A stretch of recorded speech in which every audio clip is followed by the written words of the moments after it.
मुन्ना नायकर पाल प्रदेश पर्यवेक्षण उत्तर प्रदेश की अध्यक्षता में Dulhan galaxy guest house Bagahi Bakarganj Kanpur Nagar में अपार सफलता के साथ संपन्न हुआ, जिसमें प्रमुख रूप से मनोज भटनागर वाल्मीकि पूर्व सांसद प्रत्याशी बहुजन मुक्ति पार्टी, सुरेश कुशवाहा जिला अध्यक्ष राष्ट्रीय पिछड़ा वर्ग मोर्चा कानपुर नगर, पूजा यादव जिला संयोजिका बहुजन क्रांति मोर्चा कानपुर नगर, राजेंद्र बौल जिला उपाध्यक्ष बहुजन मुक्ति पार्टी कानपुर नगर, बबलू खोटी जिला सचिव बहुजन मुक्ति पार्टी कानपुर नगर, राम मनोहर भारती जिला अध्यक्ष राष्ट्रीय मूल निवासी अत्यंत पिछड़ी जाति जन जागृति मोर्चा कानपुर नगर, सोनू प्रजापति जिला सचिव राष्ट्रीय पिछड़ा वर्ग मोर्चा एवं कार्यालय सचिव कानपुर नगर, मोहम्मद नासिर कैंट विधानसभा बहुजन मुक्ति पार्टी कानपुर नगर, करिश्मा दिवाकर जिला अध्यक्ष भारत मुक्ति मोर्चा महिला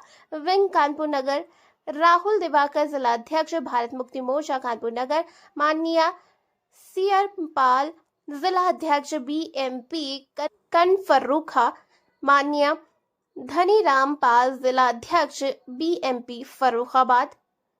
मुद्दे रहे देश में हजारों राजनीतिक पार्टियों होने के बावजूद बहुजन मुक्ति पार्टी की आवश्यकता क्यों? वोट के आधार पर शासक बनने और शासन बनाने का अधिकार है, लेकिन गैर संवैधानिक ईवीएम मशीन द्वारा वोट के अधिकार को शून्य करना या शासक जातियों का षड्यंत्र है एक गंभीर चर्चा।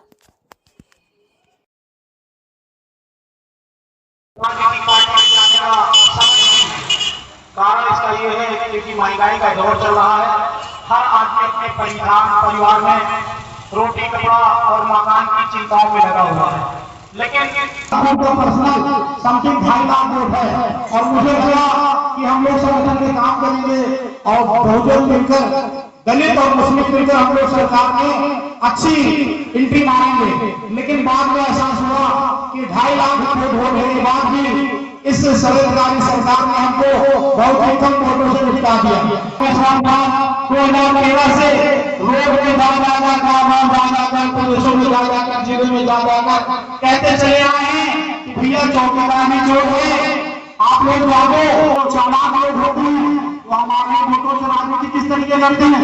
एक तरफ भाजपा से भी ब्राह्मण बनाते हैं, दूसरी तरफ कांग्रेस से भी ब्राह्मण बनाते हैं। बाबा साहब ने कहा था अपने वोटों का और सोच समझकर इस्तेमाल करना। शिक्षा का अभी आपने देखा 27,000 स्कूलों से बंद किया गया। बहुजन मुक्ति पार्टी वोट में आई, लेकिन ना ही कांग्रेस आई। कोई नहीं छोड़ा जाएगा बच्चों को, तो जाएगा समाज का बच्चा अशिक्षित रह जाएगा। उसी तरीके इन लोगों ने किस तरीके से चालाकी से एक तरफ भाजपा से ब्राह्मण आते, दूसरी तरफ कांग्रेस और सपा की पीडीए की सरकार बनाकर समर्थन बनाकर दूसरा प्रत्याशी लगाते हैं, वो भी ब्राह्मण आदमी रहेगा और मीडिया में कब्जा जमा बैठे हुए। किस वजह से? हमारी गलतफहमी की वजह से। आखिर हमारे लोग सोचते हैं कि भाजपा बनाएंगे और हिफाजत करके इस्तेमाल करना है, और अगर आपने हिफाजत से इसका इस्तेमाल नहीं किया तो एक दिन आपको पतन की तरफ ले जाएंगे। तो मेरा बहुजन मुक्ति पार्टी बनाने की वजह क्या थी? बहुजन मुक्ति पार्टी बनाने की एक ही वजह थी, क्योंकि बहुजन समाज पार्टी में जितने भी हमारे मूल निवासी समुदाय के लोग उसमें काम करते थे, जैसे ही शंकर चंद मिश्रा ने हमारी। मैं पूजा यादव, जिला संयोजिका कानपुर नगर। आज मुद्दे हैं, ये हमारा अधिवेशन जो लगाया गया है उसमें जो एक मेन मुद्दा है, पहला मुद्दा है कि हजारों पार्टियां होने के बाद बीएमपी की ज़रूरत क्यों?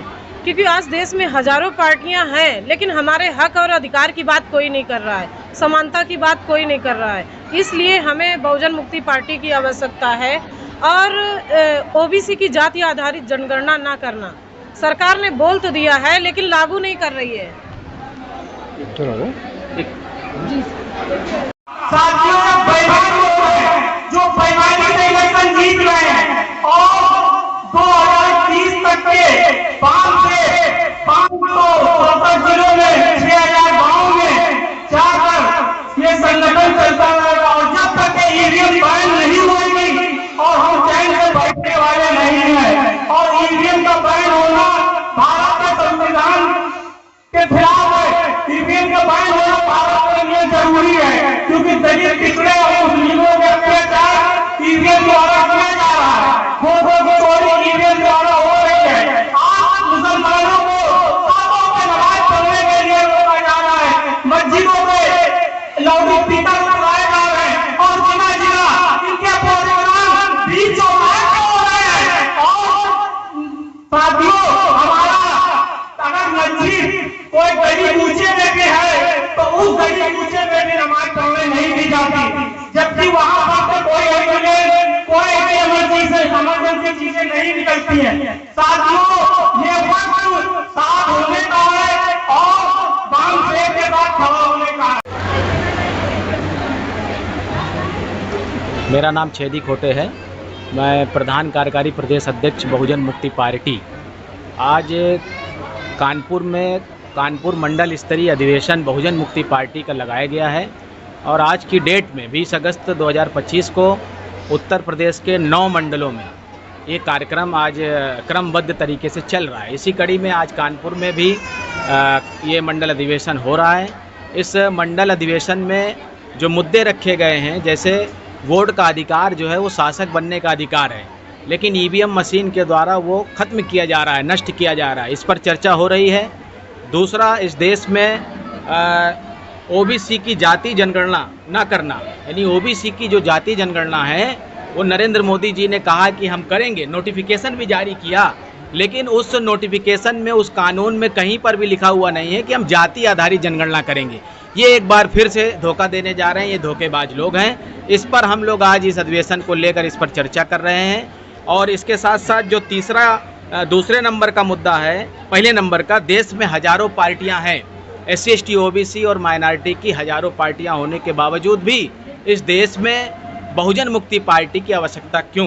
तो ये सारे मुद्दों को लेकर आज हम लोग मंडल अधिवेशन कर रहे हैं और आने वाले समय पे 2027 के जो विधानसभा के चुनाव है, उस विधानसभा के चुनाव की तैयारी को ध्यान में रखते हुए ये हमारा कार्यक्रम है, जो पूरे प्रदेश के आज 9 मंडलों में हो रहा है। बाकी जो 9 मंडल हैं, टोटल 18 मंडल हैं, बाकी 22 तारीख को जो 9 मंडल बचेंगे, उस 9 मंडल में 22 तारीख को वो कार्यक्रम किए जाएंगे। SC ST OBC और माइनॉरिटी में भाईचारा बनाकर हमारा मकसद, चूँकि ज़्यादा लंबा नहीं आपको बताना है, हमारा जो मकसद है वो ये है, कांग्रेस जाती है तो बीजेपी आती है, बीजेपी जाती है तो कांग्रेस आती है।